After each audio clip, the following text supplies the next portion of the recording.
Welcome to Organize Zen Now. My name is Janie Downey. Thank you so much for joining me here today. Organize Zen is all about finding the best work that's buried deep in your heart and figuring a way out that works well for you, not for everybody else, but a way that works for you to get to that work and to feel that energy and the joy that comes from tapping into part of you that maybe you don't spend enough time with or haven't prioritized. If this is helpful to you, please like, please share, and please subscribe. When you subscribe on a YouTube channel, it helps other people find the channel, and that's super helpful to others, and it's helpful to me. I appreciate it. And comments. I love comments. That helps as well. All right, so I have been working on a series of talks. This one diverts because of something that I did last weekend that I thought might be super helpful to share here. So I went to a place called Kripalu last weekend, which is a yoga retreat center, but they also have a lot of classes. So I've been to other stuff there in the past.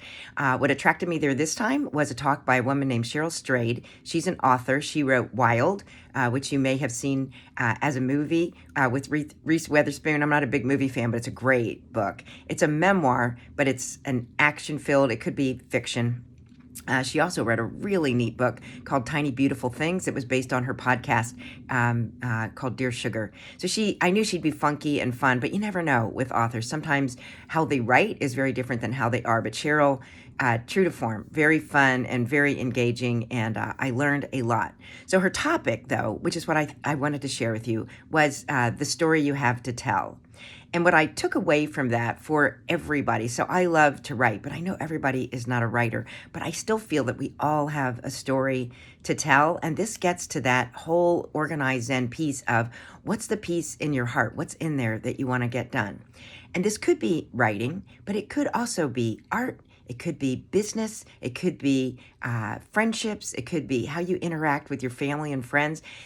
You're really spending time here to say, what is it that I really want to get done in the limited time I have here on Earth?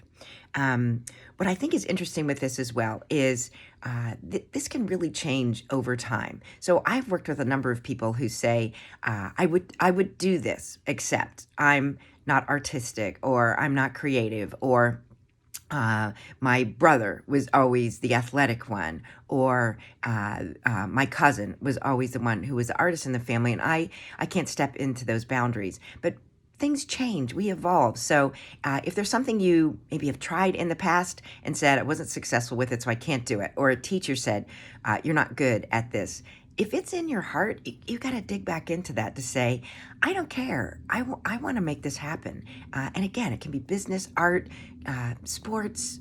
What is it that you really want to do? The example I took from her, though, that I loved from the writing side, was how much stories can shape us and transform us. And I love this quote from her. She said, when I learned how to read, my world blew open.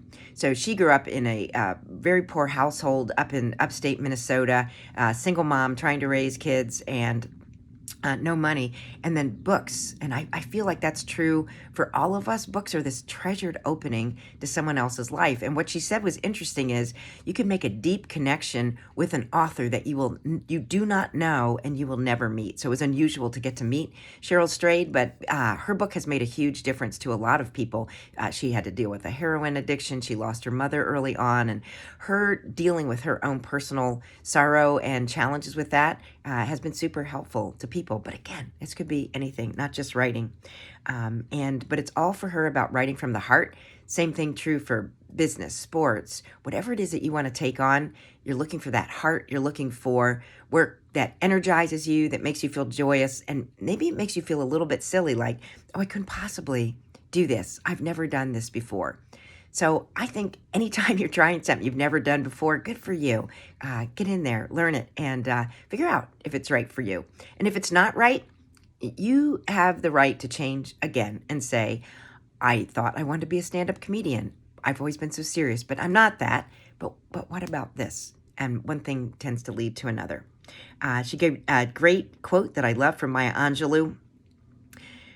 There is no greater agony than bearing an untold story inside you. Thanks, Maya. And that's true again, not just stories, but if there's something that you want to get to, now's a great time to get started with it. So her bottom line with all of that is trust the heat, which is the title of this. So where's that heat in you? So the exercise out of this is pretty straightforward, right? So you can take a pen and paper. Again, I think a dedicated book that you keep things in to say, I know where that is. That's a Zen part. This is where I put down my ideas, and I know where they are, and I know they're all together. I've been working in a big art book, which is fun to me because I like to scribble on pages. But wherever that is, this is all about you. Where does that work for you to write things down? And then this one takes a little bit of time. So if you tend to get distracted, set a timer for yourself and say, in 10 minutes, I'm gonna be distracted again. But for these 10 minutes, I'm just gonna take a deep breath, and I'm just gonna focus on that question. What's the story that's inside you that you need to tell? This could also be, what's a job that I have to do? What's a piece of art that I would like to create? What's a language that I want to learn? Who's a person that I want to meet? What's 10 minutes? What's inside you? And then just brainstorm out. Put down all those ideas. Who do I want to be? What would I like to do? How do I want to spend my time? Keep going. 10 minutes will seem like a long time, but keep going, because those last ones are usually the most interesting ones. When you get to the end, you're going to look over your list and you're going to say, what really pops out here for me? What makes me laugh? What makes me feel that bubble of energy inside that I would love to tackle?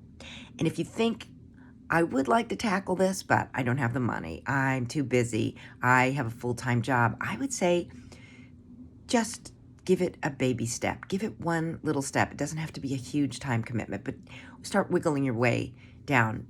Recently, I've started doing historic tours in Alexandria. They're ghost tours. And this wasn't like a life ambition for me, but it was something I thought about for a long time, because when I go to a new city, I love doing a historic walking tour. And then a guide for a place where I do volunteer work said, oh, you could do ghost tours. So I'm tying in history, storytelling big time, so it's tapping into the actor in me, and I've crafted the story, so I've rewritten them so that they work well for me, and then I'm getting to interact with mostly like 7th and 8th graders from around the United States who are in DC to celebrate our city, and then the sponsors are trying to figure out something to do with them at night, so they're out on a ghost tour and telling them stories at night and being out on the streets with them. They're energized by it. I'm energized by it.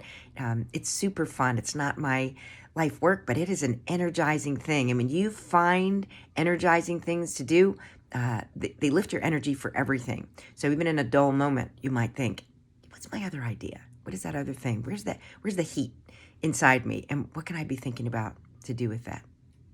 Okay, I hope this helps. If it does, please like, please share, please subscribe, and please, do some of the work. You can't just listen. You gotta think and spend some time with yourself to get to your best work. We're depending on you to do that, because it'd be fun. It's fun to be with grounded, joyous people. Okay, have fun with this. Talk to you later. Bye.